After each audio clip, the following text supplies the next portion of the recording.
there is preparation and there is process and there is development and there is you working your potential to become who you would be created and destined to be. This is what I know to be true. If you don't work your potential, you will waste your potential.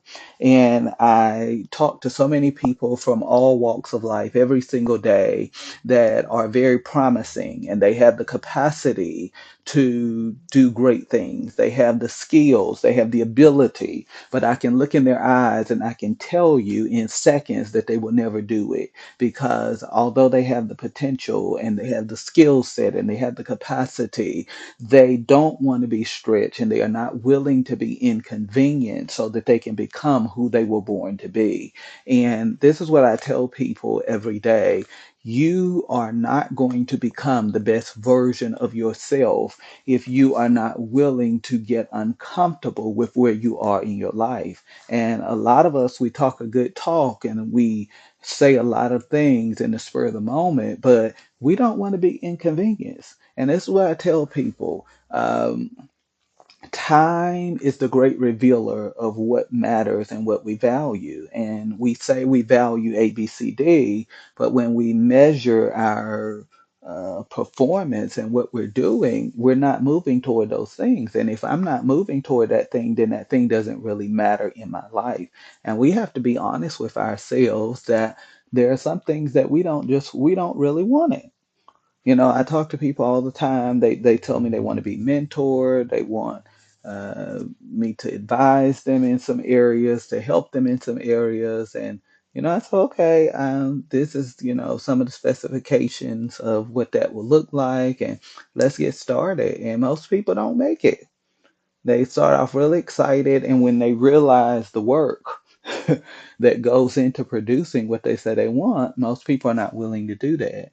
And the reason we don't like to be stretched is because we like the comfort of familiarity more than we like the idea of contending for change in our lives. Write that down. We like the comfort of familiarity more than we like the idea of contending for change in our life. This is what I can tell you from decades of life experience that change is something that you will always have to contend with in your life. I'm just going to put it out there. You will always have to contend with change because we're creatures of habit. We like things the way they are. We don't want to step out of our comfort zone. We don't want to do anything different, but we want all of these things in our lives. And we just have to be honest with ourselves that if we don't make some adjustments in our lives are going to continue to look exactly like they looked every other year and every other season. And so we have to really be honest with ourselves and we have to realize that change is something that you got to continue to contend for in your life because life is about change. It is about growth. It is about development. It is about evolution.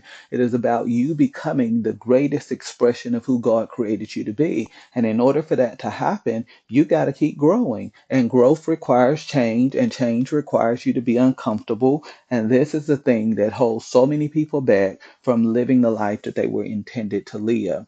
You can stay comfortable, but it will only cripple your life.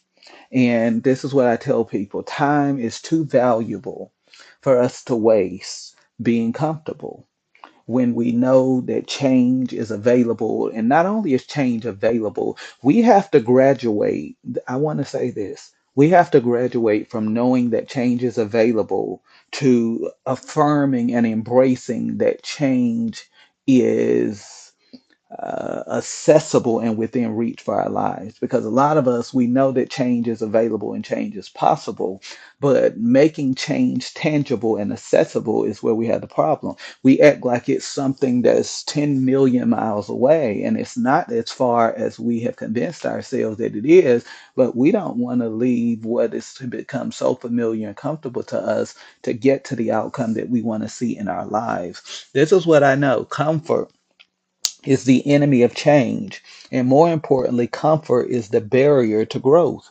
So a lot of us, I laugh because people are so quick to talk about their personal growth and development planning. Oh, I listen to such and such podcast and I read this books and I do that.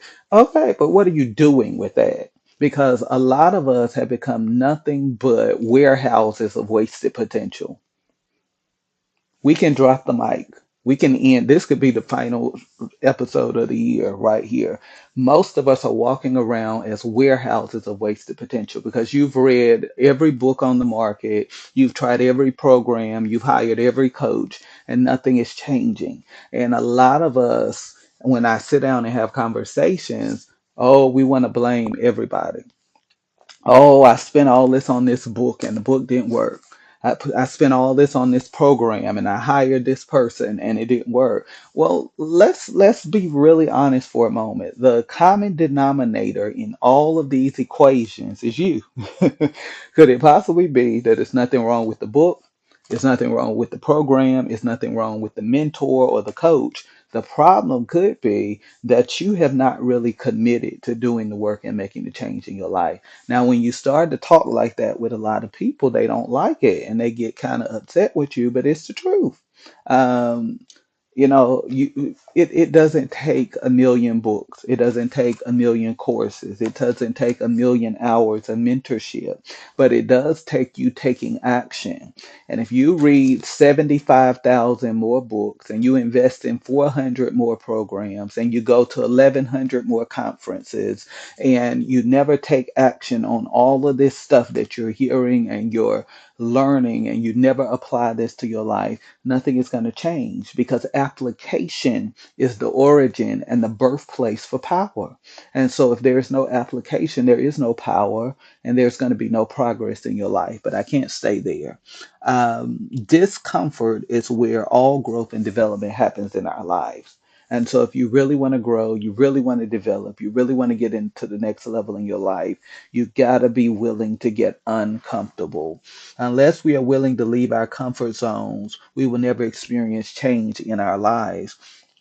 Stretching requires us to venture beyond the shore and dare to step into the great unknown. If you've listened to this podcast, if you followed my work for any length of time, you have heard me talk extensively about the great unknown. It is something that we all have to be willing to venture into in our lives if we're going to embrace our prophetic future. So many of you, you have great potential, you have great promise, you have great possibilities of what your life can be. But the thing that is missing from so many people's lives today is that they don't realize that you have to leave the shore of what is convenient. We like the shore. We can put our feet in. We can see where we're walking. We can see the conditions around us. But when you step out into the great unknown, you can't see all of the conditions. You can't find your feet.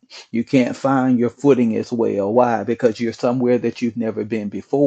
But it is in that place of the foreign places that we begin to flourish and realize our full potential. And so, you got to stop trying to have everything figured out because if you already had it figured out you would be doing it.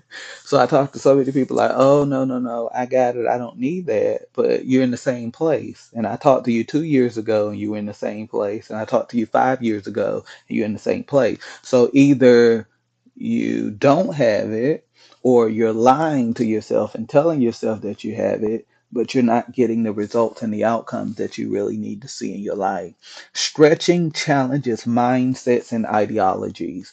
And, if we're all honest, people follow me in my life, my work, they buy my books, they listen to my keynote presentations, they listen to this podcast, they buy into my brand for different reasons. But I believe that one of the most important reasons that people continue to listen to me all these years is because I have an uncommon mindset.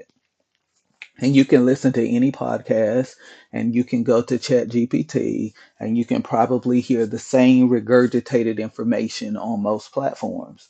But the difference with Jamel Sanders and the brand that I worked so hard to create is that you hear things here that you won't hear anywhere else. And then other people will become the echo of what I'm saying. There were concepts I was teaching 15 years ago that people looked at me like he's out of his mind, and now they're adapting those same principles and teaching them.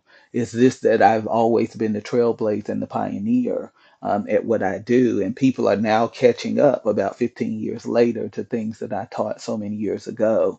And so it's my mindset. It